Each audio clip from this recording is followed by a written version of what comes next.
धर्म अपने आप में इतना गहन विषय, सदियों से उसकी चर्चा हुई, लेकिन कोई ऐसा कह नहीं सकता इदमित्थम कही जाए न सोए।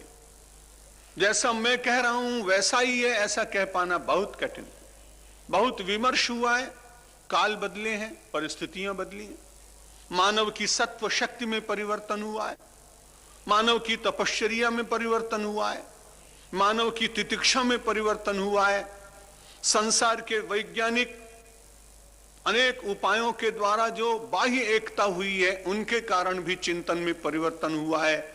इन सब परिवर्तित परिस्थितियों में धर्म का कैसे चिंतन किया जाए वो विनम्र रूप से मैं आप सबके सामने प्रस्तुत करने का यत्न करूंगा, लेकिन उसके साथ मेरा भगवान महावीर का दृष्टिकोण होगा अनेकांत का, जिसमें यह कहा गया है कि जो मैं कह रहा हूं वो ठीक है, लेकिन यदि कोई दूसरा विचारक इसको दूसरे प्रकार से प्रस्तुत करने का यत्न करे और उसमें यदि कोई सत्यांश हो तो उसे भी स्वीकार करना चाहिए।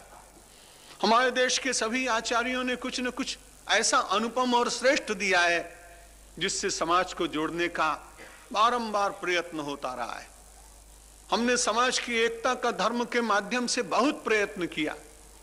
धर्म के माध्यम से समाज टूटा है, इस प्रकार का चिंतन देने वाले लोग निश्चित रूप से अपने स्वार्थों की पूर्ति के लिए समाज को बरगलाने का बार बार प्रयत्न करते हैं।